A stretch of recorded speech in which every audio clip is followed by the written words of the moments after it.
Acho que a gente pode começar, né? Vamos começar, então.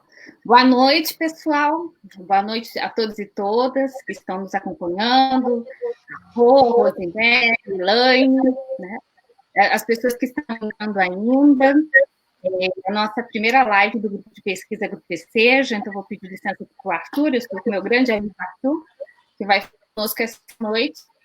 Mas o Grupo Seja, ele é um grupo de pesquisa sobre políticas educacionais e contexto da EJA, da educação de jovens e adultos, que é uma modalidade de educação que está no nível da educação básica, mas também quase todas as etapas da escolaridade, né, da educação, e se articula com outras modalidades da educação.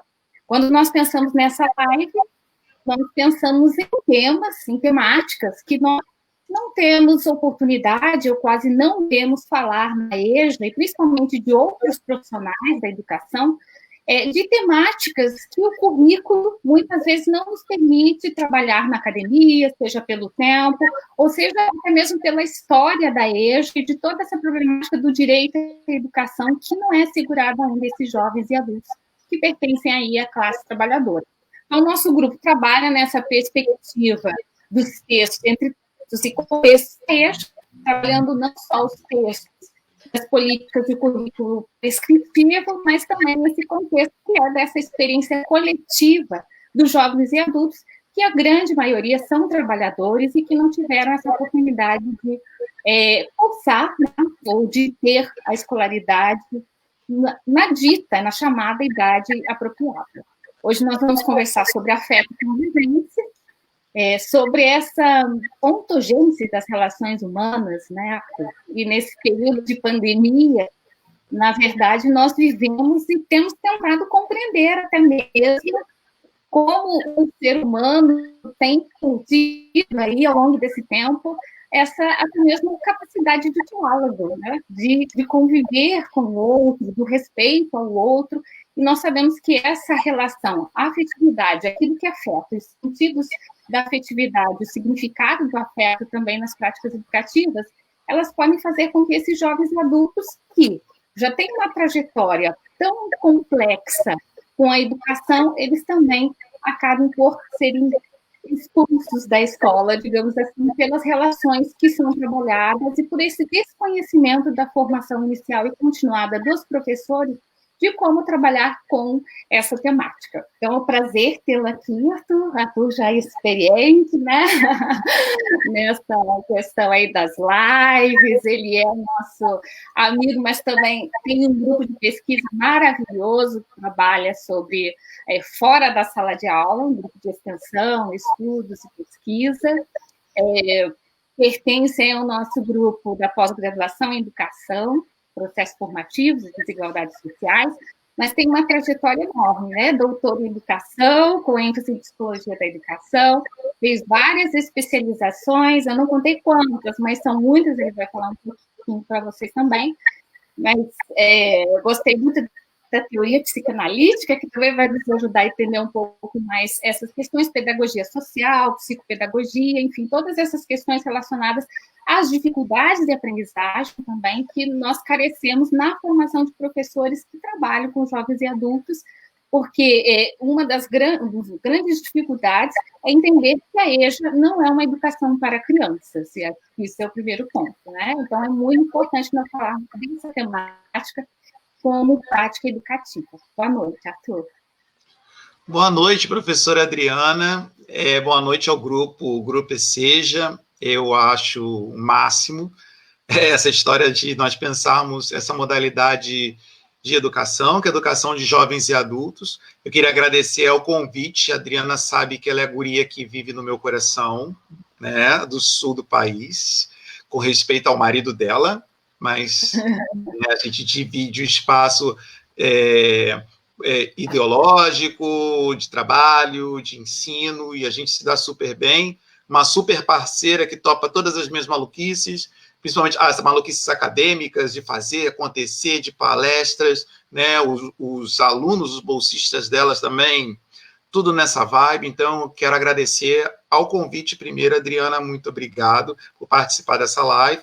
E também por me colocar no lugar do primeiro amor. Olha que maluquice, né?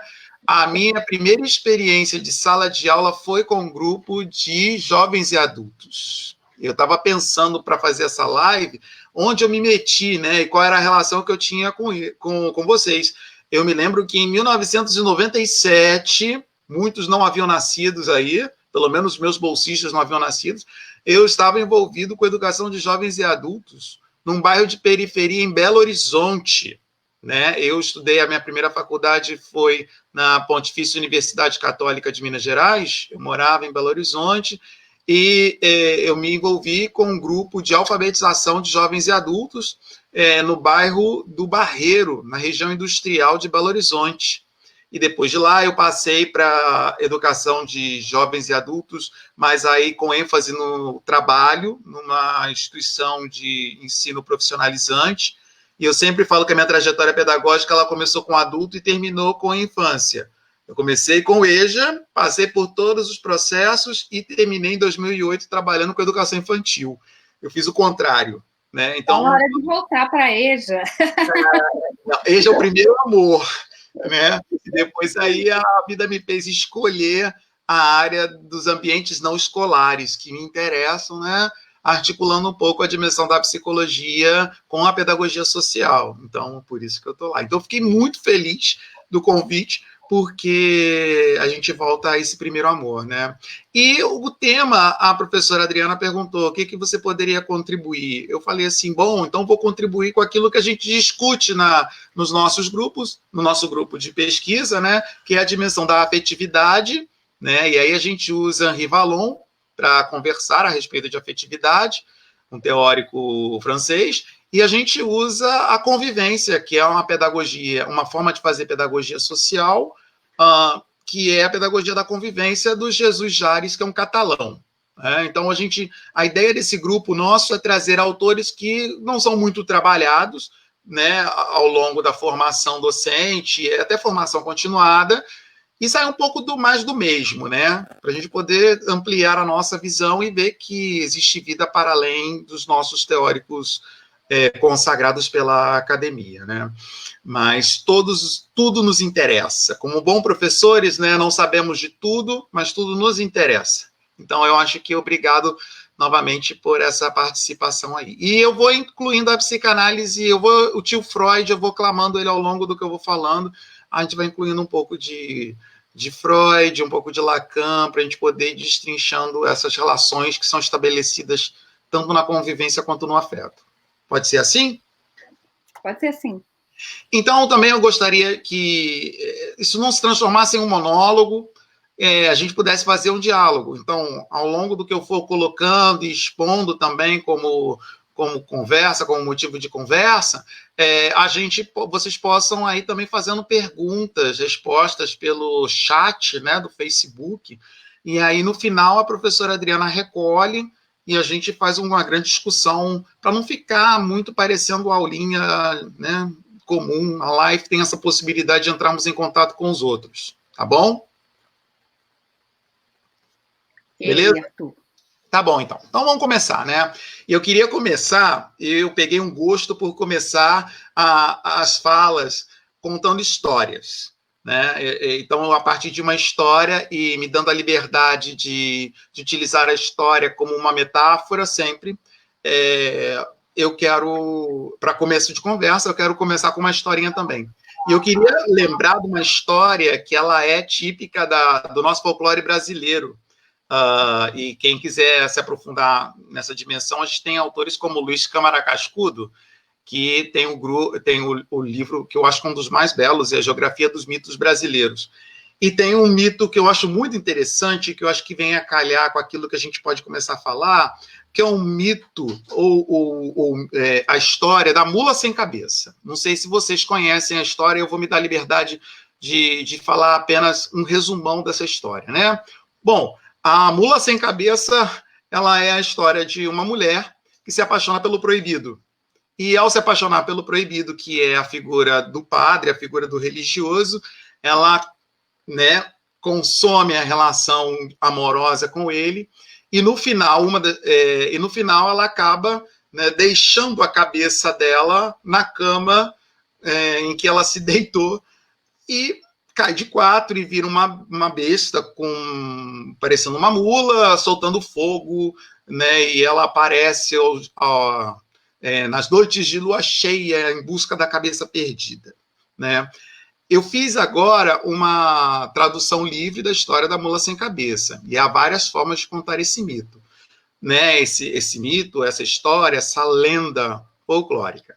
Por que eu trouxe ela para começar a nossa conversa do dia de hoje? Porque você vai perguntar para mim assim, meu Deus, o que tem a ver mula sem cabeça com EJA e afeto e convivência?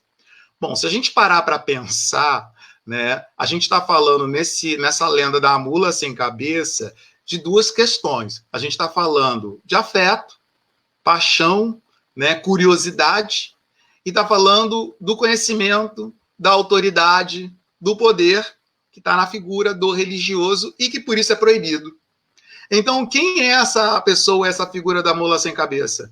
É a curiosidade de conhecer algo que está proibido, que está posto como o não alcançado, que está posto como aquilo que não deve ser tocado, não é verdade? E quando a gente acaba se entregando, às vezes, a paixão acaba perdendo a cabeça, E a grande ideia da mula sem cabeça é voltar percorrendo os caminhos para ver se acha, pelo menos, estruturas cognitivas, estruturas mentais que possam dar novamente voz à razão, né? Voz àquilo que foi perdido. E muitas vezes o que aparece é que nós, quando entramos na empreitada da educação ou da formação com os outros, nós ficamos meio mulas sem cabeça. O que é isso? Entregamos-nos à paixão, que é a paixão de educar, a paixão de ensinar, a paixão de se relacionar com os outros, na verdade, e esquecemos muitas vezes de conjugar essa paixão, esse amor que nós temos pela nossa profissão, pela educação, né, com a razão, com aquilo que a gente pode verdadeiramente construir e desvelar. E muitas vezes a gente fica batendo cabeça em torno de estruturas cognitivas que nos ajudem a realizar o nosso trabalho. E principalmente quando a gente pensa em locais que não são locais comuns, né?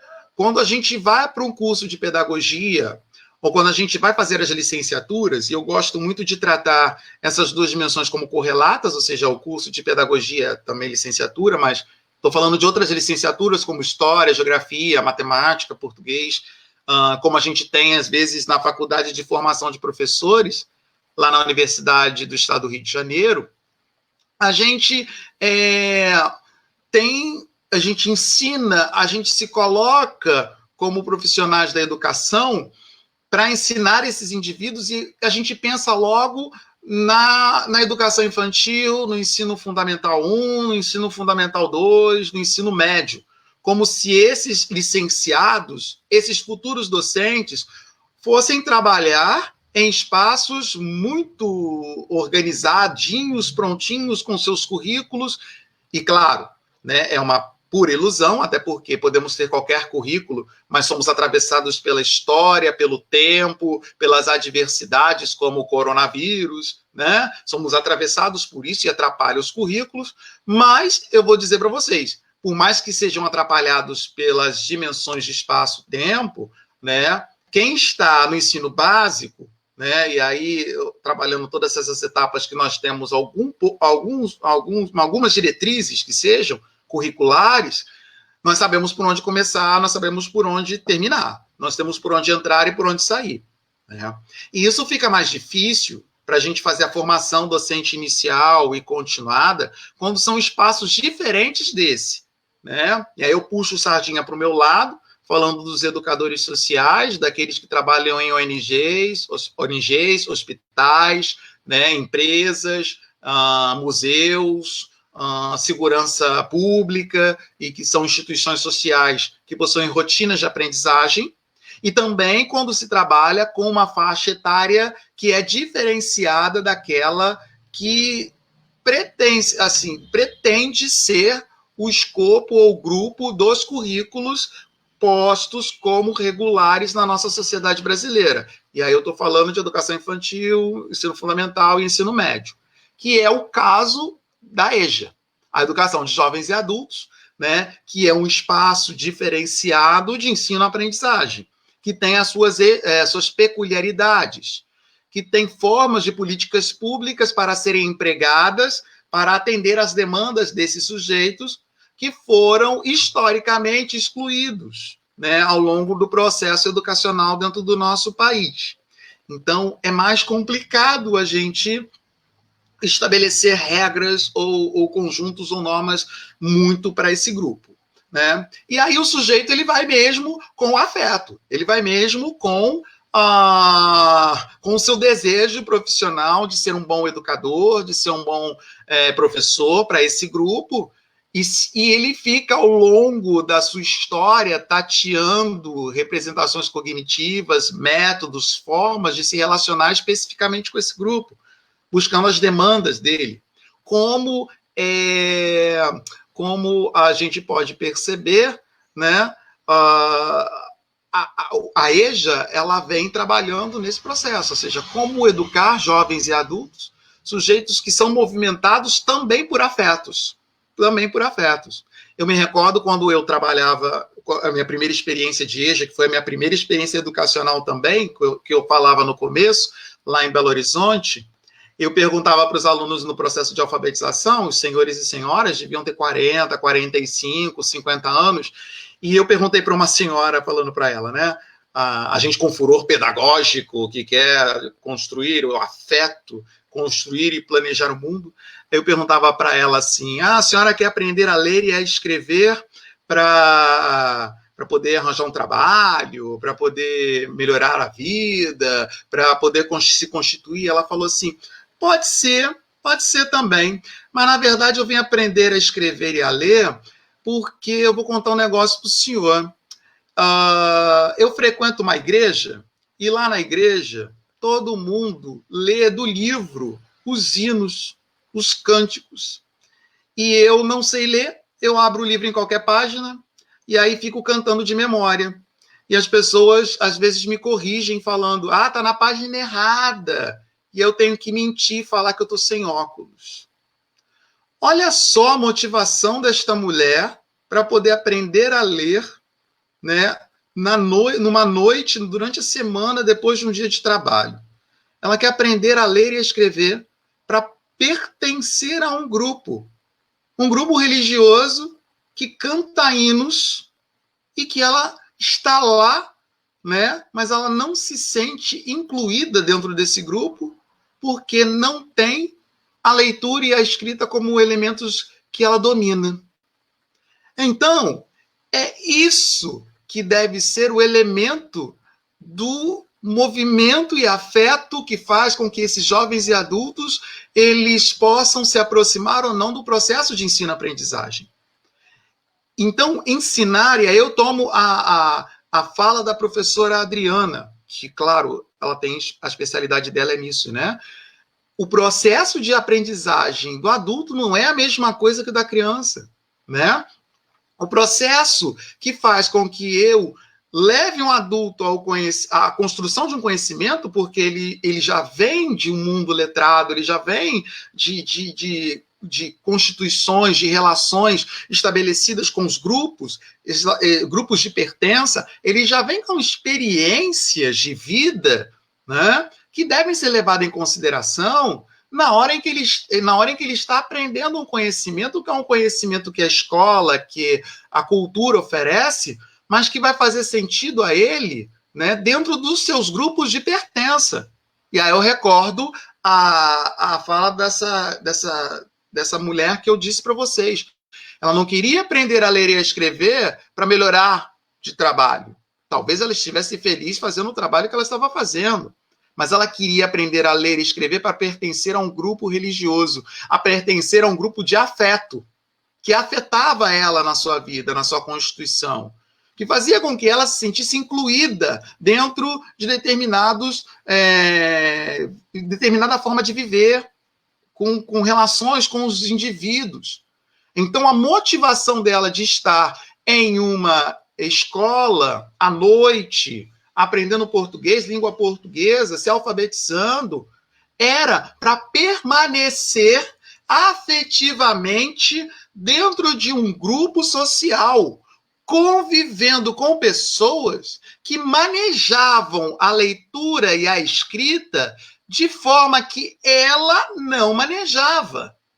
Olha como é que é sutil a diferença que o profissional da educação deve ter quando se compromete a trabalhar com os indivíduos adultos. Então, eu queria trazer, nesse primeiro momento da reflexão da gente, essa dimensão que Jacques Fourtier falava na década de 1970, que é a andragogia. A dimensão da andragogia, né? A andragogia pensando em andros, homem, né? Humanidade, né? E gogia, esse caminho, esse trajeto a ser construído, né? A ser conduzido, né? Andros, adulto, né? Agen, conduzir, levar para, né? Trazer com que o sujeito ele possa ter acesso a. Essa é a andragogia, né? Então, como pensar o ensino para adultos? E ao pensar em ensino para adultos, eu queria aclamar uma coisa que Knowles, num livro de 1990, na década de 1990, 1996, que tem o título Andragogia, né? Ele fala que são uns 4 aspectos, quando a gente está ensinando adultos, que temos que levar em consideração. O primeiro aspecto fala que os adultos, eles são pessoas capazes de dirigirem o seu próprio processo de aprendizagem. Então, a motivação do adulto é ele ser capaz de dirigir o processo de aprendizagem dele. E muitas vezes o que a gente faz é tratá-lo como se fosse criança, né? Abre o caderno, fez o quê? Né? Estudou para a prova, eu já falei. E a gente devia pensar ao contrário. Como é que esse adulto ele pode se fazer responsável, né, pelo processo de aprendizagem que ele está incluído, ou que nós queremos incluí-lo? Então, essa é a primeira ideia. Até porque, se ele está num processo de ensino-aprendizagem, de leitura e escrita, é porque ele tem uma motivação específica. Porque tem algo que afeta ele e que, ao afetá-lo, né, faz com que ele busque o conhecimento como forma de inclusão, seja do trabalho, ou seja do grupo de pertença comum e cotidiana. Então, esse é o primeiro elemento. Ao trabalhar com adultos, temos que ajudá-los a serem autônomos, a reconhecer que eles são capazes, né, de construir um processo específico de aprendizagem. O segundo ponto desse autor, que é o Knowles, ele vai falar que a educação para adultos, ou a andragogia, como ela é pensada, ela deve ter como ponto de partida as próprias experiências postas pelos adultos. E aí a gente tem um ganho, porque se pensarmos em uma criança e pensarmos em um adulto, pela quantidade de anos que esse adulto vive, se ele tem 40 anos, a gente tem com uma concepção de que ele tem um conjunto de experiências diferenciado de uma criança. A criança também tem com 7 anos, mas com 40, o quanto de experiência de vida que ele tem e traz para a sala de aula. E a partir daí que eu começo a organizar, né, essa dimensão, que é uma dimensão da constituição da aprendizagem. Claro que o que eu estou falando, o Paulo Freire, o nosso teórico básico e referência na educação brasileira já falava. Ou seja, trazer a leitura do mundo, ela vai preceder a leitura e a escrita. Ok. Então, essa experiência, ela é motivadora do indivíduo e deve ser motivadora do profissional da educação que está envolvido com a educação desse adulto. Então, esse é o segundo ponto. O terceiro ponto é perceber que nós temos inteligências no plural. E aí eu conclamo pessoal dos fundamentos da psicologia da educação. Inteligência, ela é um componente, né, da aprendizagem, né? E todos nós temos as nossas inteligências, no plural, ou formas de organizar, né, cognitivamente, formas de representarmos o mundo cognitivamente, né? E isso é dado desde a nossa, do nosso nascimento. E aí podemos pegar os teóricos como Jean Piaget, que vai falar de processos de equilibração, acomodação e assimilação, né? Que muitas vezes estudamos isso na psicologia para a infância, né? E ficamos presos no Piaget nos estágio sensório-motor, pré-operatório, formal, concreto, né? E aí falamos, o adulto já passou desses estágios, então não precisamos de Piaget. Ao contrário, né? E aí temos que trabalhar uma outra dimensão, que é como é que acontecem os processos de representação cognitiva dentro com os adultos, né? Processos de assimilação, acomodação e equilibração feitas por adultos, porque fazemos isso o tempo todo. É dessa forma que conhecemos o mundo também. Então, isso é algo importante. Eu estou falando aí de como conjugar psicologia com educação de jovens e adultos. Ou pelo menos é isso que eu coloco nas aulas de psicologia da educação que eu dou na UERJ. Trabalhar em todos os aspectos, não só com a infância. E esse adulto utilizando a capacidade, né, de articular as suas inteligências, articular a memória, né, articular a própria aprendizagem que ele se faz detentor. Então, isso é um elemento importante para quem está trabalhando com jovens e adultos. E o quarto ponto que esse autor coloca, esse autor que eu trago, sobre andragogia, é que o adulto ele precisa ter claro quais são as metas, né, definidas a serem cumpridas. Ou seja, qual é o objetivo do que eu estou aprendendo? É diferente o que eu estou falando? Qual é o objetivo do que eu estou aprendendo? De isso serve? Isso cai na prova, professor? Eu preciso copiar? Não estou falando dessa pergunta. Eu estou falando de esse conhecimento. Com esse conhecimento que eu recebo, eu sou capaz de ressignificar a minha história e a minha vida? Esse conhecimento, ele tem lugar como significante e significado nas relações que eu estabeleço dentro dos meus grupos sociais? Essa é uma pergunta. E uma pergunta que necessária a ser feita, né? E de contribuição da psicologia para o processo de andragogia, para o processo de ensino para adultos. Então, utilizando um adulto ou tomando ponto da andragogia, é importante a gente recarregar e repensar o que estudamos na faculdade como fundamentos da psicologia da educação. Porque senão a gente fica preso na educação infantil. Só que a vida inteira ela é feita de processos de desenvolvimento, né? E aí eu uso uma autora muito interessante, que é a Célia Silva Barros, na Psicologia da Educação, e que fala desses processos de desenvolvimento, da psicologia do desenvolvimento, levado dentro dessa categoria. Saímos de achar que o desenvolvimento é pensado só para a infância e a adolescência, e pensarmos que o mundo adulto tem um processo de desenvolvimento específico, e existem autores que estão falando de senescência. O que é senescência? É o processo de envelhecimento, né? Eu conheço um autor da psicologia clínica que fez um doutorado muito bonito, que até tem em livro, o professor José Maurício Silva, fez a psicologia clínica na PUC de Minas, e ele fala do processo de senescência, ou seja, que é o processo de envelhecer. Como é que nós envelhecemos? Será que no envelhecimento também paramos de aprender? De maneira nenhuma.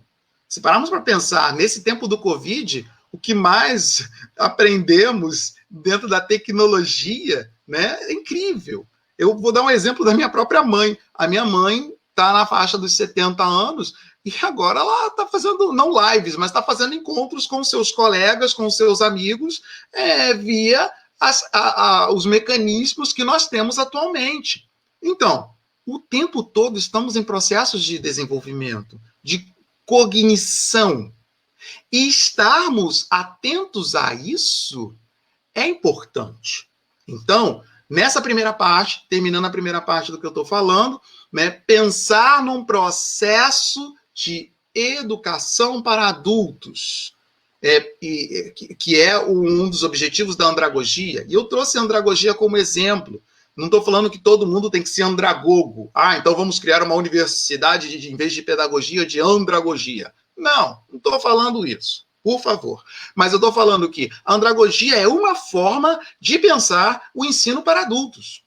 Muito plausível e estou super de acordo. Agora, temos que ir construindo, né, no nosso cavalgar de mulas sem cabeça, construindo, a partir do afeto que nós carregamos, né, do desejo de continuar educando, construindo processos e estruturas cognitivas, métodos e relacionamentos para estarmos juntos com esses adultos, né? Esse é um ponto importante.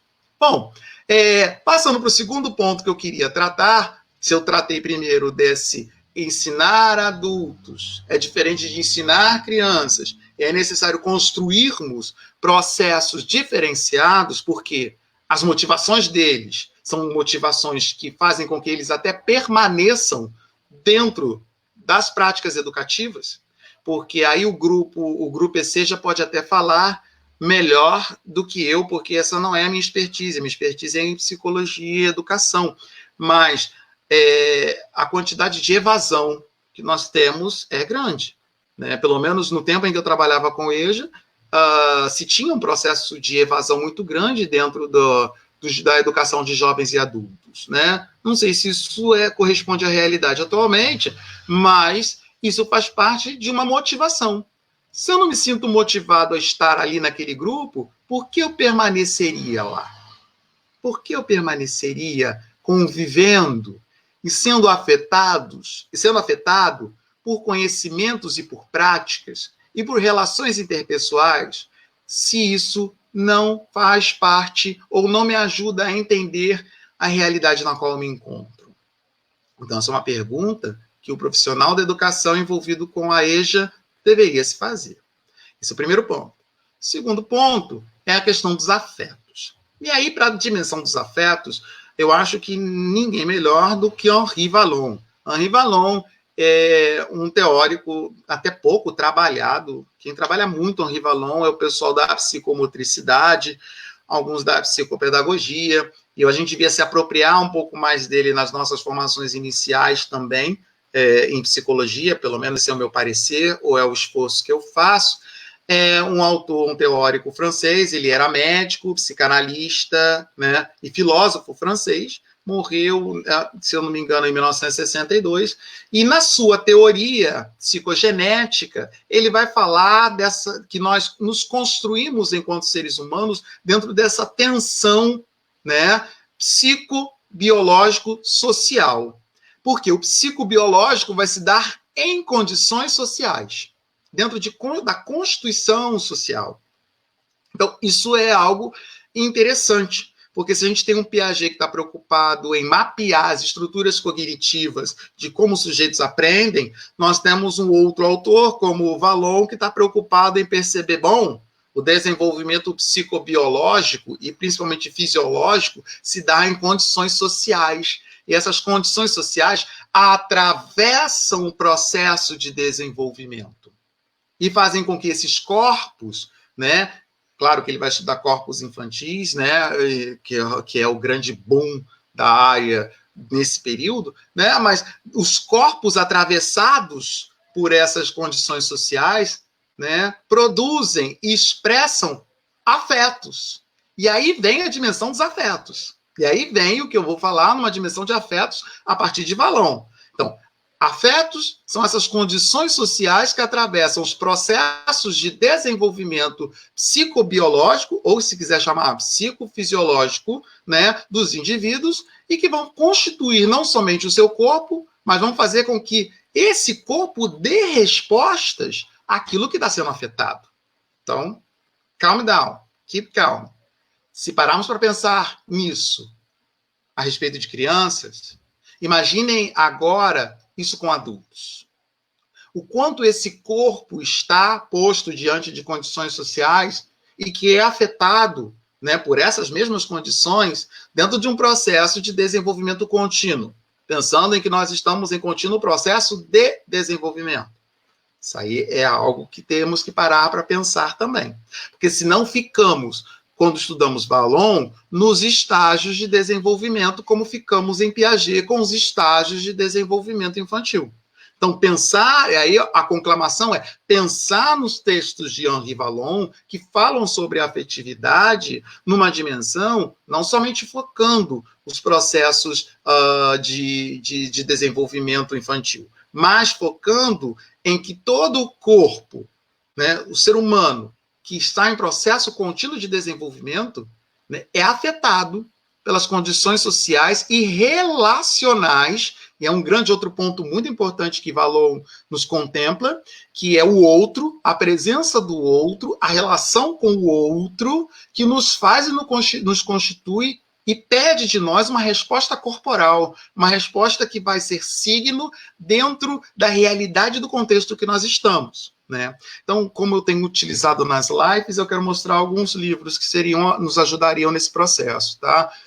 O primeiro que eu recomendo do Vallon é esse, Do Ato ao Pensamento, que é o ensaio da psicologia comparada. É um livro muito bom e que vai trabalhar essas dimensões. Eu acho que vale a pena a gente recuperar ele ao longo da nossa formação. E o outro, embora estamos falando de adultos, mas pensando um pouco maior ou fora da caixinha, traçando um movimento que seria um movimento de psicologia do desenvolvimento ao longo da vida, é o livro A Criança Turbulenta, né? Que também é muito interessante, principalmente para entender o desenvolvimento motor e mental. Então, são 2 livros fáceis de achar dentro da nossa realidade educacional brasileira. Talvez até em PDF a gente encontre isso, né? Mas seria interessante a gente recuperar esse autor com essas 2 obras que são mais ou menos basilares. A gente tem muita coisa interessante do Vallon também, mas está em francês.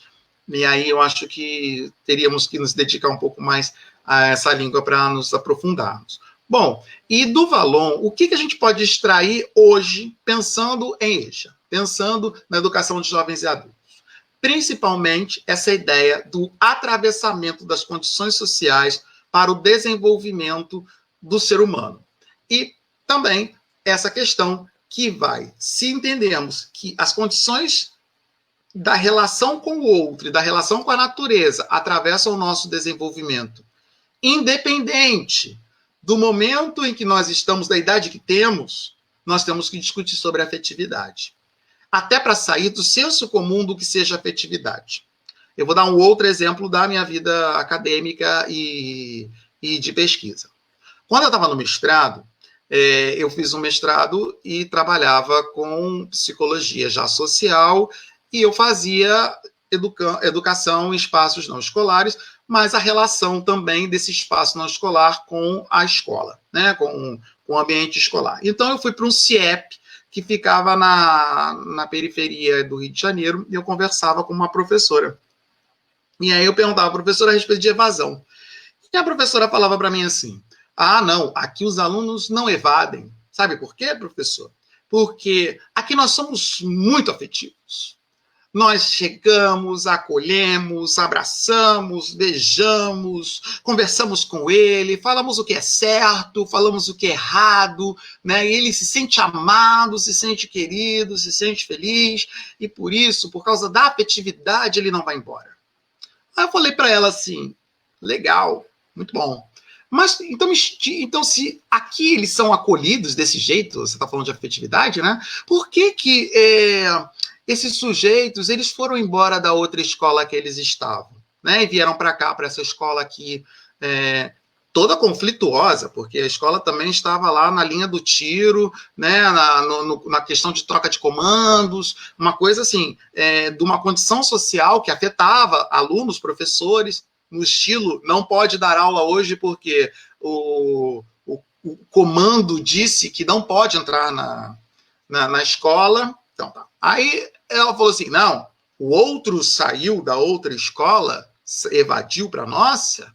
Por quê? Porque lá ele não era ouvido, ninguém se importava com ele se sentia mal amado, a professora tratava ele mal, ele não era reconhecido enquanto pessoa.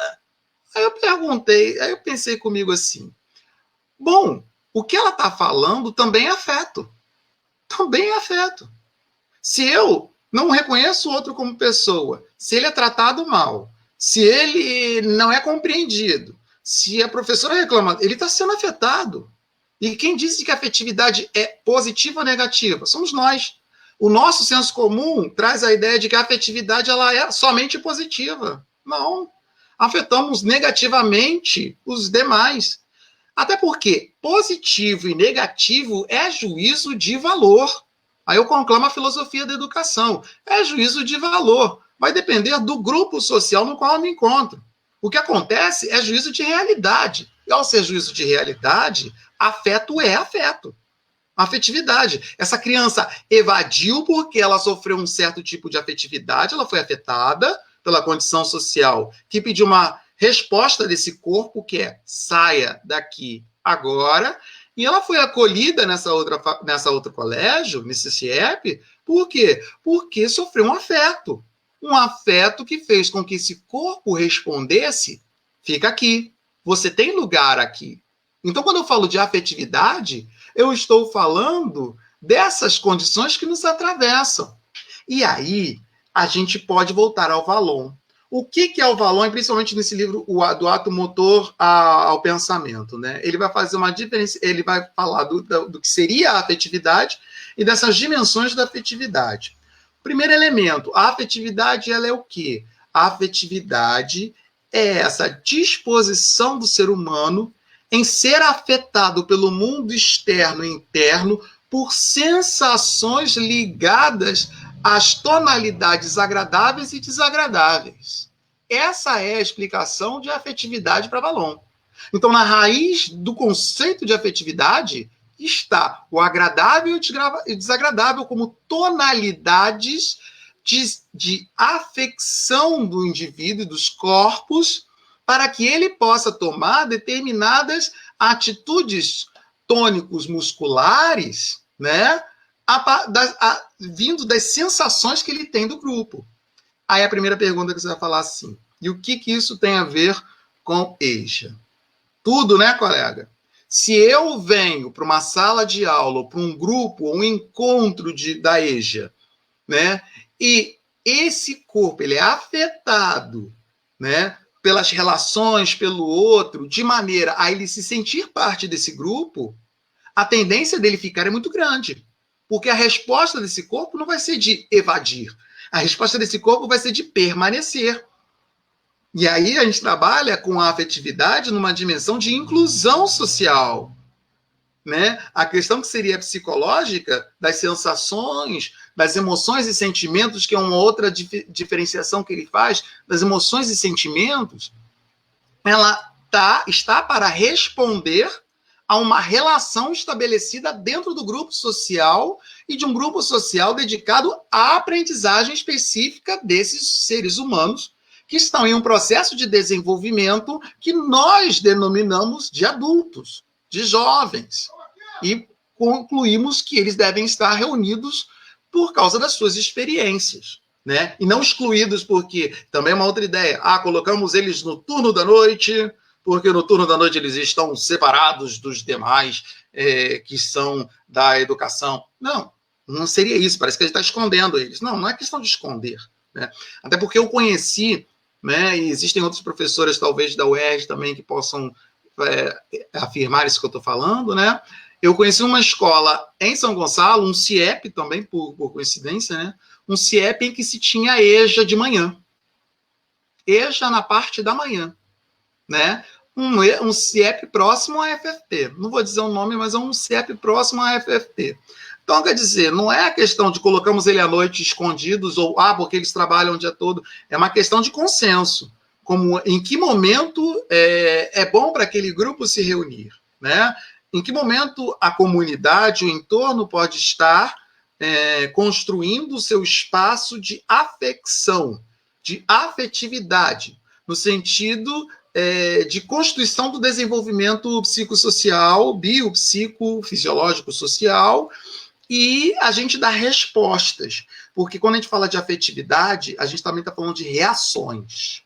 Reações de situações que despertam movimentos dentro de nós, internos e externos, né? E um desses movimentos é um movimento de desejo. É um movimento de desejo. E aí eu acho que entra uma vírgula para a gente falar de psicanálise, né? Até porque, como eu gosto de falar também nas nossas aulas lá na UERJ, nós nascemos, a única coisa que nós nascemos frutos de desejo, né? De desejo de pai e de mãe para nos colocar no mundo. E aí é a mesma coisa que eu falo para os alunos, falam para mim: bom, mas se a mãe quis abortar a criança, se a mãe não queria esta criança, também é desejo, né? Desejo de não ter nascido. Isso é um desejo. Desejo, ele não é nem bom nem ruim, desejo é. Né? Vai depender a quem ele é direcionado ou a motivação pela qual ele está. Mas uma criança que a mãe está querendo muito engravidar é desejo, e a mãe que não queria, se pudesse abortava, também é desejo. Então, nós somos seres do desejo, né? E casando um pouco até com a teoria de Lacan. Nós somos seres do desejo, e a partir do desejo nos movimentamos, né? E nós somos constituídos não só no movimento fisiológico, mas também no movimento interno de desejos, que são desejos, geral, primeiro do outro, para que se transformem em desejos nossos. É só pararmos para pensar. A criança, ela veste e come aquilo que a mãe dá, que ela oferece. Ela pode, ao longo do processo, rejeitar, por ser mais agrio, ou ser mais doce, ou ser mais amargo, aí vai depender do que ela vai interpretando aquilo que entra dentro dela. Mas, primeiramente, quando a gente já nasce nesse mundo, a gente já nasce dentro de um desejo num pacote completo. Ninguém escolhe o nome que se tem, ninguém escolhe aonde vai morar, né? E se vai dormir numa cuna, né? Numa manjedoura, num berço, ou vai dormir entre o pai e a mãe numa cama. Ninguém escolhe. Nós somos postos dentro dessa realidade. E a partir dessa realidade nós vamos nos constituindo enquanto seres humanos.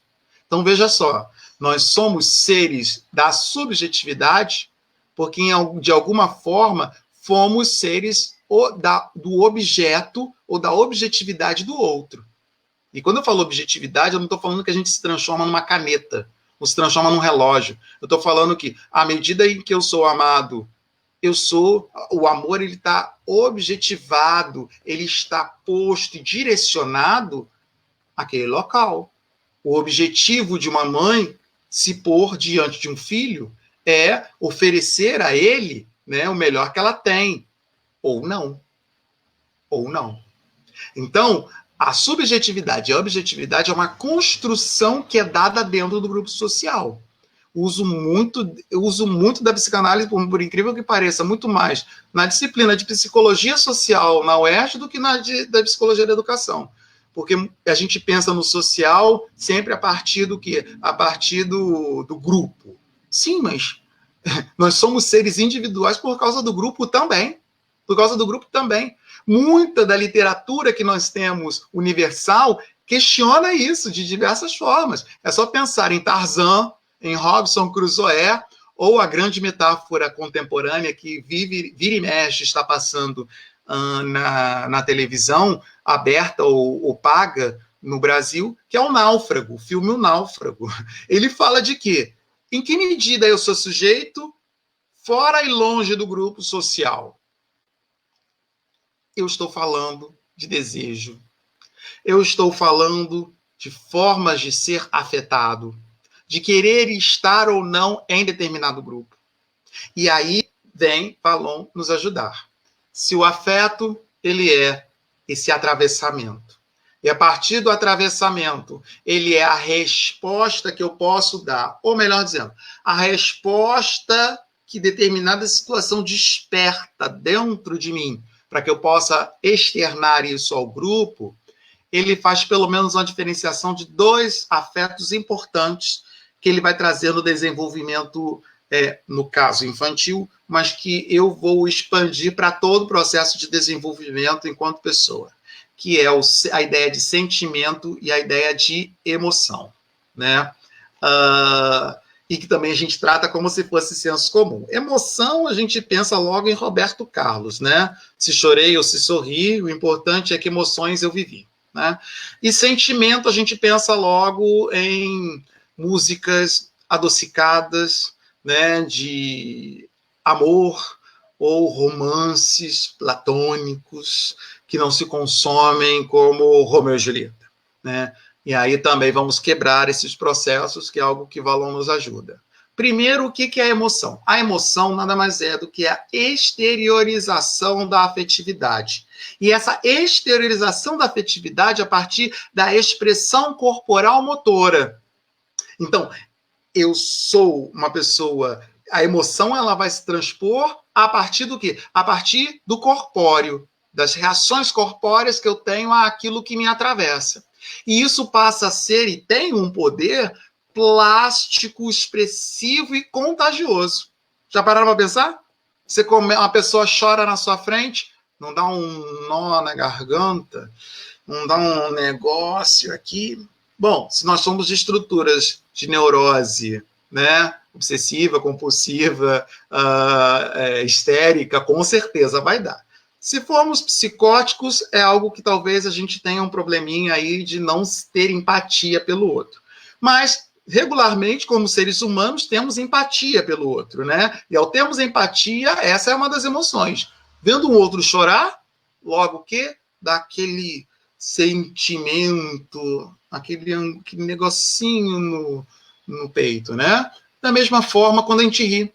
A gente sempre fala que o sorriso é contagioso, e tem até um filme, Pat Adams, se eu não me engano, que fala dessa dimensão, acho que Robin Williams fazendo um doutor que leva alegria para a criança que tem problema, enfermo, papapá, papapá, e dá origem aos clowns, ou ele conta a história dos clowns, um pouco assim, ou seja, o sorriso ser contagioso, né? São emoções, são expressões corporais, e é um recurso fundamental para Valon quando você pensa em ligar o orgânico com o social.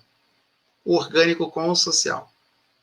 Ou seja, nós somos muito as expressões de emoção, né? Ou se queremos falar expressão diferente de emoção, dentro do contexto, né? Nós somos muito a expressão do nosso grupo social, daquilo que nós carregamos. E aí vem de novo a ideia da comparação. Podemos pertencer a um grupo, né, e fazer igual a ele, ou falar, não gosto do que esse grupo está fazendo. Então, vou fazer e vou me expressar de outra forma. Porque se não fosse assim, Valon estaria falando de um tal determinismo. E ele não está falando de determinismo. Ele está apenas falando que existe na constituição do indivíduo, da sua psique e da sua relação, da organização do seu corpo, uma relação intrínseca com os outros, com o outro que está fora dele, né? E isso pode ser para que eu possa reproduzir isso igual ao grupo, ou eu posso me distanciar desse grupo e fazer diferente. Então tem essa dimensão da ligação, da construção de vínculo a partir da emoção. E isso é utilizado desde o primeiro momento. A criança faz isso como laço de criação do mundo humano com o mundo físico. É interessante, porque eu falo muitas vezes, a gente fica em cima de uma criança num berço e fica fazendo brincadeirinhos, tipo, bebê bonitinho, e não sei o quê, e assopra a barriga. E quando essa criança ri para nós, para o que a gente está fazendo, a gente devolve o sorriso para ela. E ela começa a perceber que há uma comunicação a partir da emoção, que é essa expressão corporal, da emoção, né, com o outro. E ela, às vezes, a criança, quando aprende, a primeira coisa que ela faz, ela levanta a camisa, mostra a barriga e fala, faz de novo para eu rir. Ou seja, ela está tentando uma comunicação.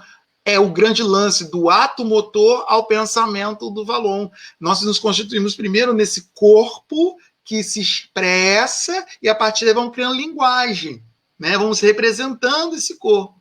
E aí eu trago o segundo ponto que ele fala da afetividade, que é o quê? O sentimento. O sentimento vai trabalhar essa questão. O que é o sentimento? O sentimento, dentro do conceito de afetividade, corresponde à expressão representacional do que eu sinto. Ela implica diretamente com a emoção, mas ela tem uma capacidade de representação muito maior, né? E aí é um ponto que às vezes esquece, que está no livro do Vallon, que ele fala o seguinte: o adulto, ele tem maiores recursos de expressão representacional do que a criança. E faz sentido, total sentido. Por quê? Porque ele tem uma experiência de vida. Esse corpo está movimentando e se relacionando com outros corpos há muito mais tempo do que a criança. Então, a ideia de ter uma representação de sentimento para o adulto é muito maior do que para a criança. Não estou falando que a criança não sinta. Não estou falando de sentir. Eu estou falando de sentimento como expressão de afetividade, né? O adulto tem. Até porque, o que vai expressar isso no adulto, ou que se consegue enxergar no adulto? E aí eu estou falando frases e palavras do Vallon, tá bom? O adulto, ele consegue observar, refletir e agir antes de que aconteça alguma coisa. Que ele tem essa representação. Quando eu falo, e aí, esse é muito interessante, vou dar um exemplo meio bobo, mas é um exemplo quando a gente, por exemplo, está se relacionando com as outras pessoas, né, afetivamente ou amorosamente. Se você vem de um relacionamento que está fracassado, você já representou esse sentimento. Quando ele aparece, você pode repeti-lo ou não.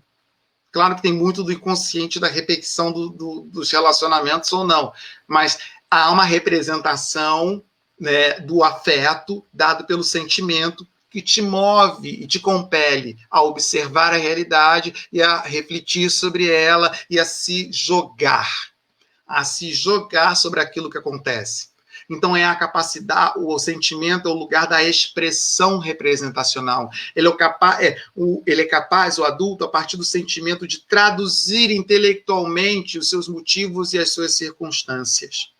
Coisa que na terapia é muito mais interessante e, às vezes, pode ter sido um dos motivos pelo qual Freud achava tão complicado trabalhar psicanálise com infância, né? Nós sabemos que psicanálise em infância vai ser bem mais trabalhado e dimensionado por Melanie Klein e Anna Freud, porque o próprio Freud vai falar, fica difícil trabalhar com esses sujeitos infantis, mas é porque os adultos, eles vão ter mais capacidade, no sentido de exercício da sua cognição, de representar os sentimentos e de poder traduzi-los intelectualmente, para que você possa, através do intelecto, trazer à consciência aquilo que está posto no inconsciente. Então, isso é algo interessante. E é claro que Vallon beberia dessa realidade e faria a contraposição, até porque também ele é de formação de psicanalista, né, enquanto psicanalista, né? E tem um outro elemento que aí vem as nossas críticas, né? Que o Vallon, ele trabalha, mas ele não trabalha muito, que é a dimensão da paixão. E a paixão, ele vai falando assim, ele engraçado porque a paixão, ele vai trabalhar assim, bom, a paixão é a afetividade que demonstra autocontrole. Ponto. Ou seja, a paixão é aquela questão, a capacidade que nós temos de controlar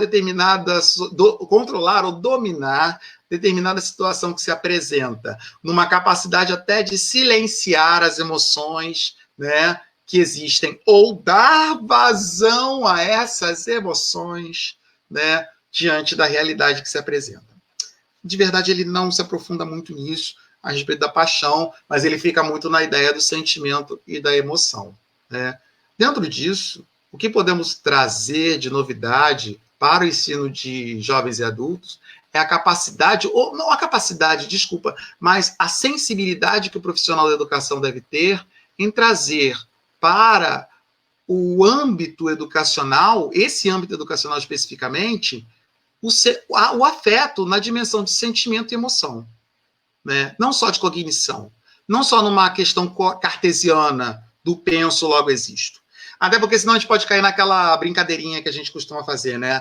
Descartes diz, né? Penso, logo existo. Freud pode dizer, né? Existo. O Descartes fala penso, logo existo. O Sartre pode dizer existo, logo penso, né? E o Freud vai dizer existo onde eu não penso. Ou seja, trazer a dimensão dos afetos é uma capacidade da gente falar, nós existimos onde não pensamos.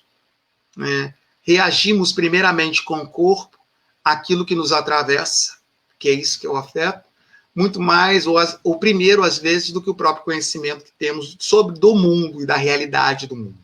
Então, isso é algo importante e interessante a ser trabalhado dentro de uma dimensão que é a dimensão da educação de jovens e adultos.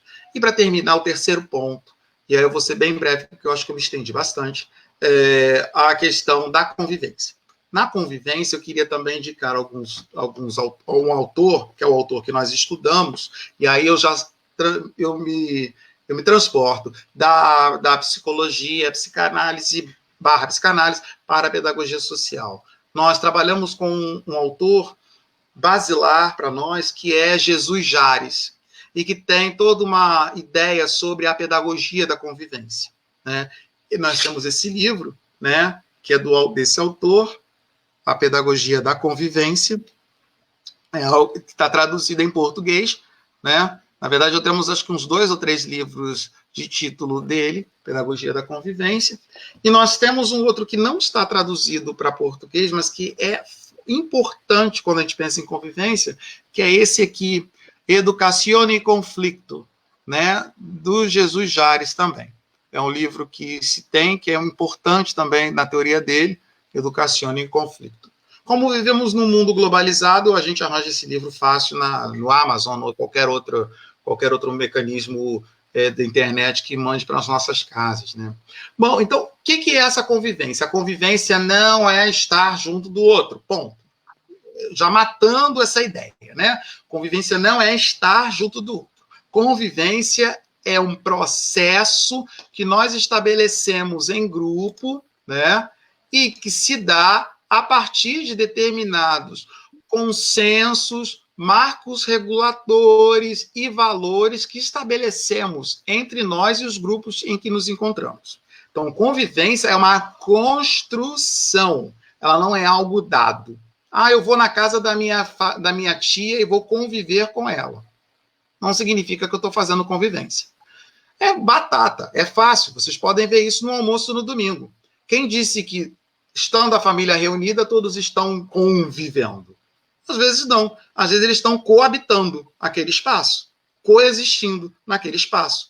Um está no WhatsApp, o outro está no Facebook, o outro está comendo frango e não está olhando para ninguém, o outro está querendo se comunicar. Então, não é porque eu estou junto que eu estou convivendo. Existe uma construção a ser dada, a ser organizada. E dentro dessa construção que é dada e organizada, esse autor ele vai trabalhar alguns valores, né, alguns conteúdos, ele vai falar principalmente que, então, o profissional da educação, né, ele vai estar preocupado com quais marcos reguladores para começar o processo de convivência, que, na verdade, tem que desembocar na demanda e na necessidade do grupo social. Ele vai utilizar como marcos reguladores universais os direitos humanos. Então, os 30 pontos colocados pelos direitos humanos passa a ser para ele o rascunho ou o caminho a ser tratado e organizado, né, que leva os indivíduos a se constituir, no mínimo, né, das relações sociais. Por isso é que eu acho interessante a gente pensar na convivência desse jeito, quando fala na educação de jovens e adultos. Porque, eu quero trabalhar a educação de jovens e adultos, para além da dimensão, que é uma dimensão dos conteúdos, e levar em consideração que tudo aquilo que acontece no ambiente é dimensão de afeto, sentimento, emoção, ora, os valores dados minimamente, né, e que acreditamos como inclusivos, dados pela educação, dados pelos direitos humanos, são fundamentais. Na faculdade, na Universidade do Estado do Rio de Janeiro, nós temos uma disciplina de Educação e Direitos Humanos. Infelizmente, ela não é obrigatória. Né? Ela está dentro do escopo das eletivas, mas deveria ser obrigatória. Não só por causa dos direitos humanos ou levantarmos bandeira para tal, mas para entender que existe um conjunto consensuado de valores e de marcos reguladores com os quais nós nos movimentamos socialmente, independente da nossa nação, cultura e língua. Até porque um dos tópicos dos direitos humanos é o respeito à diversidade, a nações, línguas e culturas. Olha que interessante. Então, isso seria vital, de importância vital para nós, enquanto educadores. Vivendo num mundo plural, vivendo numa sociedade brasileira plural, que tem as suas demandas específicas, que tem culturas no plural também, e que devem ser levadas em consideração. Embora possamos falar uma mesma língua portuguesa, a forma de organizá-las nos nossos grupos podem ser muito bem diferentes, né? E devemos compreender-nos para melhor estabelecer esses vínculos ou novos vínculos da realidade que nos encontramos, né? E o conflito, enfim, ele não a convivência, enfim, não exclui o conflito, que é aquele segundo livro que eu mostrei para vocês, né? A convivência vai dar ruim. Como dizem os jovens, a convivência vai dar ruim. O que é o dar ruim? Dar ruim é a dimensão do conflito. E quando eu penso no conflito, eu tenho que sair dessa ideia também muito binária, né, da nossa existência, de que é o bem ou maniqueísta, se quisermos dizer, de bem e de mal, na verdade? Ou seja, é bom ou é ruim? Ou uma outra coisa também, quando estamos discutindo com alguma pessoa, a gente acha que alguém precisa da discussão, alguém tem que sair certo ou tem que sair errado. Não necessariamente. Já entendemos, na nossa contemporaneidade, no século XXI, que muitas vezes, na discussão, os dois estão errados, ou os dois estão certos. E aí? O que vamos fazer? Então, o conflito, ele faz parte da convivência. E entender o conflito, não de maneira tradicional, como um problema, mas o conflito como uma capacidade de crescimento, de desenvolvimento individual e coletivo, é uma das premissas dadas por esse autor quando pensa em convivência. Então, nós, enquanto educadores, diferentemente de acharmos que a escola é o lugar do consenso, ao contrário, a escola deveria ser o lugar do dissenso, né? Onde cada um vai trazer os sensos que compõem os seus grupos e, a partir daí, vemos como é que podemos organizar e reorganizar a nossa vivência. E isso é ponto da convivência. Então, eu queria realmente agora terminar, porque eu acho que a gente já falou bastante, abrir para discussão, e, recapitulando, pensar que afeto é algo que compõe a nossa educação, o nosso trabalho educativo. Nós somos afetados, e não somente pelos conteúdos, mas pelas condições sociais, e esses afetos fazem com que a gente tenha respostas corporais, internas e externas, que vão fazer com que nós, enquanto educadores, nos situemos na nossa realidade, assim como os alunos, e que isso só se produz em estados de convivência, que não eximem o conflito. Ao contrário, despertam o conflito. E temos que ser capazes de repensar a nossa postura para que a gente possa exercer o nosso trabalho enquanto educadores para esses indivíduos. É isso, gente. Acho que eu falei demais, né, Adriana? Desculpa. Mas espero que tenha sido de grande valia para a gente pensar algumas questões e conversarmos agora. Falou 1h10, mas pareceu meia hora, né? É por isso que quando a gente conversa, a gente chama quem sabe, né? Acho que a nossa expertise é contar com as pessoas que já estão habituadas com essa temática. É muito bom o seu debate, Arthur. Nós somos a prova que convivemos, não é mesmo? Nós trabalhamos com matrizes teóricas totalmente diversas e distintas. Eu estou presente do trabalho e dos livros do Arthur, ele está presente das minhas formações. Sim, eu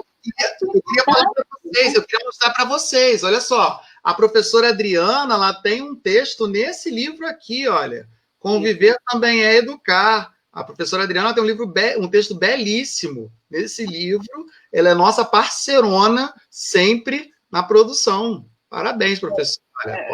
Parabéns a você. Os fãs da professora Adriana. Nós tivemos muitas pessoas convivendo conosco nesse debate, né, passando por essa live, mas eu vou te imitar, Arthur, E eu vou falar de algumas pessoas, não de todas, porque e algumas vão ficar críticas, mas quem quiser que eu fale, coloca nos comentários que eu falo. Porque eu acho que é assim, né?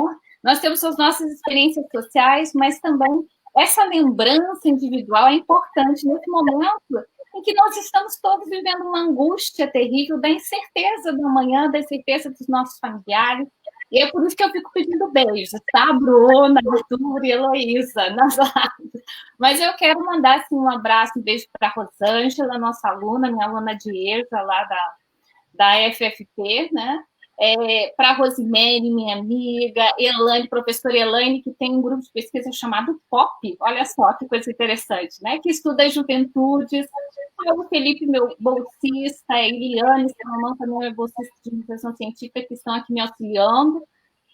A professora Isa, do Departamento de Letras, lá da FFP, que tem um trabalho incrível de motivação à escrita, tanto de crianças quanto de jovens adultos, das licenciaturas, do ensino médio, né, a motivação da escrita também para os estudantes da pedagogia. Acho que vale a pena conhecer o trabalho dessas pessoas que nos acompanham, a Nayara, bolsista da Elo, a Elo, que tem um grupo de pesquisa, tô lembrando de você, Heloísa.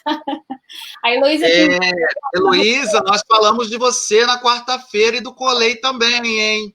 De educação infantil, e ela veio aprender sobre a EJA, e eu sempre pego no pé dela e da Bruna, que também está presente, porque nós precisamos conversar sobre as infâncias, mas também precisamos conversar sobre, né, os jovens e adultos, e a Heloísa fez uma colocação interessante. Nós fizemos ela pensar, bom, a criança não pode ser evadida da sala de aula, ela não pode dizer assim, professor, né? Você não está, de fato, atendendo aquilo que são as minhas expectativas e de acordo com a experiência que eu vivo. Isso é muito importante a gente pensar, porque nos remete à construção que esse adulto e essa experiência que esse adulto tem da escola quando criança e que o leva também, às vezes, a não retornar aos estudos ou, de fato, não colocando a responsabilidade no sujeito, porque todas as relações sociais fazem com que ele não permaneça na escola, não é uma culpa do sujeito que se evade da EJA, a gente sabe que há muitas questões envolvidas, a questões econômicas, culturais, da violência urbana, enfim, são muitos motivos, mas um dos motivos também são essa relação professor e aluno, né? E essa formação inicial e continuada de professores, ela é importante de acontecer, de ser feita. E eu sei que no Colei, apesar de trabalhar literatura para crianças, a literatura e a leitura que se realiza na praça, alguns adultos da comunidade do Feijão também vão lá, e a Heloísa sempre fala do grupo de pesquisa, fala do grupo PCEJA, ou também do grupo de pesquisa da professora Marcia Parenga, que também estuda a EJA. Então, isso é muito importante para nós. A Heloísa realiza um trabalho belíssimo com a educação infantil. O Marcos Vinícius, que está fazendo um trabalho muito importante sobre o fenômeno da juvenilização na EJA, porque nós falamos de jovens e adultos, mas cada vez mais nós temos na EJA adolescentes e jovens, né? Por quê? Porque a escola não dá conta de trabalhar com esses adolescentes e jovens, são sujeitos que, às vezes, são considerados os problemas na sala de aula e são convidados a irem para o ensino noturno. Acho que você foi muito feliz, Arthur, quando você fala do ensino noturno. Não tem demanda para a EJA pela manhã e pela tarde? Então, sim. Né? Muitas pessoas podem estudar pela manhã e pela tarde, mas por que ela não acontece? Porque é mais fácil dizer que não tem demanda e é mais fácil deixar esses sujeitos no lugar onde eles estão, né? Mas não vou me alongar muito, senão também a gente não... E tem coisas importantes aqui. Carla Cerqueira, Lídia, Juberlã, diretamente de Rio das Ostras, Rosane, diretamente de Guarapuava, minha cidade, estamos juntos aí, né? 40 anos agora, final de maio, acabou a comemoração dos 40 anos, mas eu vou continuar comemorando até o final do ano. Andréa Gomes, minha colega de doutorado, que estuda o ensino superior, a educação superior, a evasão no ensino superior, né? A questão da educação financeira também. Bruna, nossa colega, também aí é expert lives, todo dia uma live, todo dia um encontro e alfabetização. Joelma, Aline, a professora Helena, nossa professora titular da universidade. Então, muitas pessoas, Jacine, enfim, Marlene, Ângelo, sempre presente em todas as lives, e eu quero pedir para Marlene, se ela autorizada eu ler a poesia, o poema dela que ela fez para a EJA no final da live, que ficou muito bonita, e me faz pensar, você toca em coisas importantes, a experiência, a autonomia, o conhecimento que os alunos têm, que têm conhecimento, têm saberes, enfim, me fez lembrar de muitas coisas, mas isso fica para um próximo debate, porque primeiro o Marcos Felipe ele faz uma pergunta muito importante. Se há a possibilidade dos educadores e das educadoras afetarem, né, os estudantes da EJA nesse ensino remoto, visto essa nova conjuntura. Vou falar, né? Vamos ver. Vou pensar aqui com o Valon, né? Pensando na questão da afetividade em Valon, vamos dizer que as condições sociais nos atravessam, as relações com os outros nos atravessam. Se nesse momento que nós estamos vivendo de pandemia, a forma com a qual a gente se encontra ou tem para se encontrar são as mídias sociais, são as redes, então deveríamos ser afetados também, né, de uma maneira corporal diferenciada, porque uma coisa é você ficar sentado diante de um celular ou de um computador, e você está na sala de aula até sentado também, mas a sua posição é diferente, o local é diferente. Quando ele fala de condições sociais, ele está falando não só de estar fora, mas o que está ao redor da pessoa, né, o contexto em que ela vive. Então, isso tudo afeta, né? Acredito que sim. O problema que eu vejo é o Marcos Vinícius, na verdade. O problema que eu vejo, Marcos Vinícius, não é ser afetado ou não afetado. O problema é se eu garanto às pessoas o canal de afecção. Por quê? Porque se eu trabalho com sujeitos que não têm internet, que não têm uma banda larga, que não têm meios, rede, forma de receber essa afecção, está truncado. Fora isso, o canal, né? O canal que é utilizado, uma coisa é eu estar tete a tete, como dizem os franceses, ou olho no olho, com a outra pessoa. Outra coisa é através do vídeo, né? Eu estou vendo, para eu ficar parecendo bonitinho no vídeo agora, eu tenho que ficar olhando a câmera. E parece que eu estou olhando para a Adriana, e não é. Se eu desviar o olho um pouquinho assim, ó, já não é. Então, essas questões também nos afetam corporalmente. Tudo nos afeta corporalmente. Então, é possível que os educadores? Sim, é possível, sim. Porém, a gente tem que ver que se as ferramentas, os canais que nós temos vão ser suficientes para uma afecção positiva ou negativa e que tipo de afecção isso vai resultar, tanto na dimensão da emoção, que é a expressão corporal tônica, quanto da representação, que seriam os sentimentos.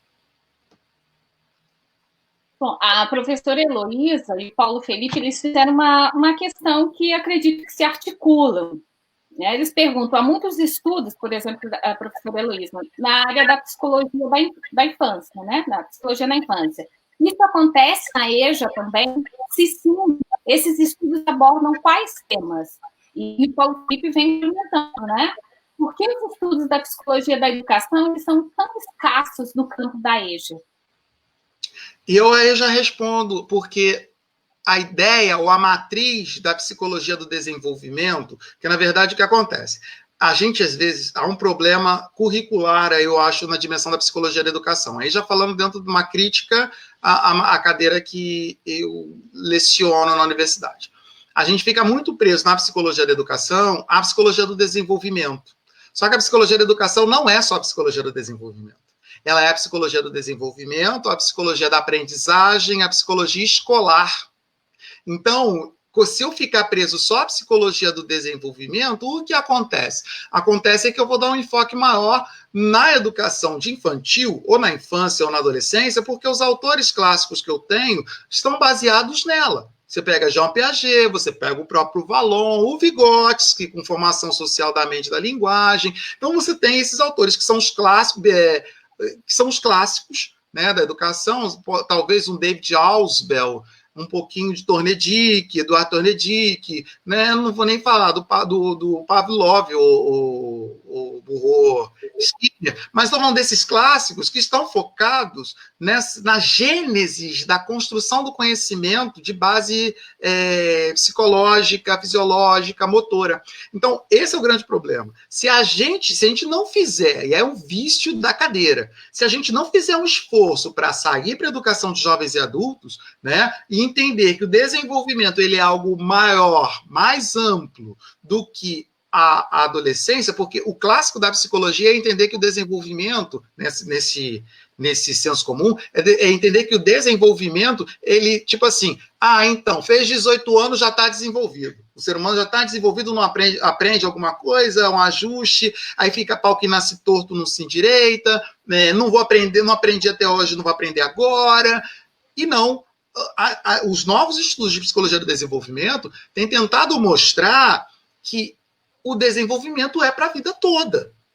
E isso só aparece agora no século XXI porque a gente está vivendo, tem uma maior quantidade de gente vivendo mais. Né? Não é que não existiam pessoas de 80, 85 anos há um século atrás. Existiam, mas eram poucas. Agora nós temos muito mais gente no que nós gostamos de convencionar, e eu odeio esse nome, que é terceira idade ou melhor idade, né? Num processo de senescimento, senescência, ou seja, de finitude. Então, isso faz com que eu repense os processos de desenvolvimento e, consequentemente, ensino-aprendizagem para esses adultos.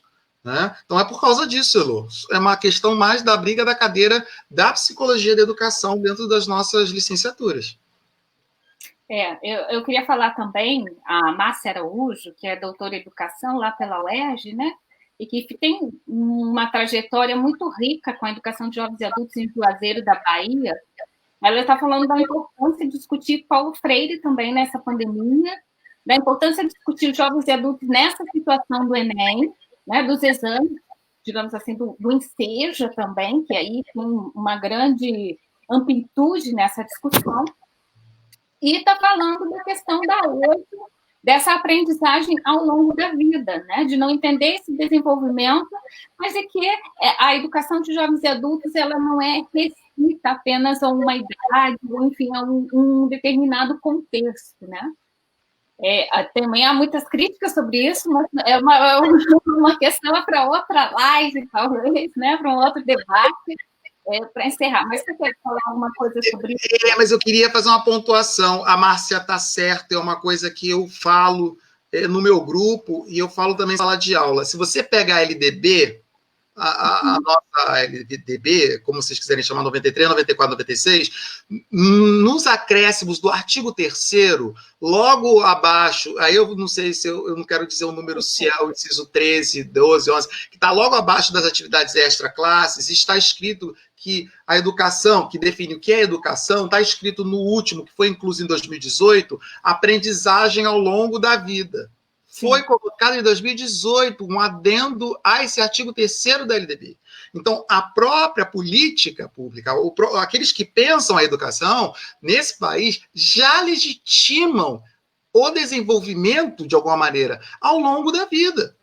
Então, quando a academia não fala sobre isso, ela está sendo omissa. Ela está sendo omissa. Então, se não tem seu grupo, Adriana, e não tem outras pessoas que falem sobre isso é grave. Nós não estamos contemplando aquilo que minimamente se pede aos currículos. Eu acho isso grave. Então, é importante, a professora Márcia está certíssima. Né? Não nesse sentido, Arthur. Ela faz uma pontuação, eu digo que há muitos debates justamente nesse sentido. Porque se restringe a discussão da EJA à alfabetização, quando, na verdade, a educação de jovens e adultos ela é uma modalidade de educação com especificidades muito maiores. E essa aprendizagem ao longo da vida quer dizer que, sim, né, esse jovem adulto ele tem direito à aprendizagem, tem direito à educação em qualquer momento da vida dele. E não só na alfabetização, mas no ensino fundamental, na educação profissional, na educação profissional e tecnológica, o acesso ao ensino superior também, né? Todas essas questões que se fazem, né? E ela fala muito bem agora, continua por conta da luta dos movimentos a favor da EJA, dos fóruns EJA, mas também das ações dos movimentos sociais, que a gente não pode deixar de lembrar sobre isso. Então, eu vejo, e por isso que eu disse que essa não é uma discussão para essa live, ela é importante, bastante, mas aí a gente vai entrar para falar assim, né? De repente, marcar alguns outros encontros, porque a modalidade de educação de jovens e adultos, ela é imensa na sua discussão e também nas questões da sua formação, e que não são tratadas, né? Não são tratadas nem nos cursos de licenciatura, às vezes fica restrito ao curso de pedagogia, sendo que os profissionais que trabalham na EJA, às vezes nem são pedagogos, as pessoas formadas em pedagogia, mas são as pessoas formadas em história, em letras, etc., e que não compreendem muito bem essa questão, né? A aprendizagem ao longo da vida vem aí é um termo muito antigo já discutido na EJA, né? Nas conferências internacionais e nacionais de educação de jovens e adultos. E eu vejo que é extremamente importante, mas é um debate muito longo, né? Para a gente realizar e falar sobre ela. Eu agradeço a participação, mas eu quero ler também a questão o poema da Marlene, porque foi um debate que nós realizamos, porque quando a gente fala em educação de jovens e adultos, nós temos que pensar que não é um termo só, é a convivência entre as gerações. Né? A EJA, ela tem, eu falei, os jovens, alguns adolescentes, adultos, as pessoas que estão já, o Arthur chama de melhor idade, alguns chamam de terceira idade, alguns chamam de idosos, nós chamamos que envelhecemos todos, então por isso que eu me nego a chamar de velhice. Não, é o processo humano, é o processo de envelhecimento, mas nós discutimos justamente quem são esses homens da EJA, a partir de um filme que é o Capitão de Areia, né? Que não tem escola, mas que tem jovens ali, sim, em situações de conhecimento e em situações de experiências individuais e coletivas. Acho que isso é muito importante. Então, a Marlene, ela escreveu assim, do final do...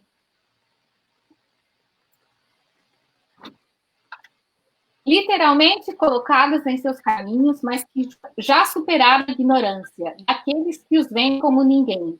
Estes possuem artimanhas que os ajudam a sobreviver no mundo onde o conhecimento, a vida escolar e a tão afalada equidade social passa a ser exclusão e expulsão. Destes que nem chegaram às escolas, sendo contrariados por não ser este o seu lugar de pertencimento, causando-lhes decepção. O que fazem esses meninos? Fazem o que deveríamos fazer. Respeitam o seu próximo, suas vivências e experiências, sem ao menos o mundo letrado conhecer. Possuem um líder, um responsável como ninguém, tomam atitudes, protegem os iguais e os seus diferentes, né? Lutam pelos seus ideais de um grupo discriminado, culturalmente, socialmente e invisivelmente. Buscam a superação nas suas estratégias de vida, para que assim essa não os derrube, não os engula de vez e os expulse da sociedade mesquinha. Achei muito bonito, eu vou ler, porque ela mandou ao final da disciplina e participou muito das discussões. E é importante a gente dizer o quanto todas as pessoas, elas têm o direito à educação, mas também têm o direito à cidade, né? Têm o direito à cultura, à sociedade e de ir e vir. Então, eu fico muito feliz com esse nosso encontro, com a nossa convivência, Arthur, né? Agradeço imensamente a sua disposição na sexta-feira à noite, que não é fácil, apesar de termos perdido a dimensão dos dias, das tardes e das noites, mas ainda é uma sexta-feira, né? Saudosos da segunda-feira, né? Da terrível, da temida segunda-feira, mas para nós, e falo por todo o grupo de pesquisa, foi uma oportunidade rica e única. Eu que agradeço o convite de vocês, e a gente está disponível para conversar sempre que vocês quiserem, tá bom?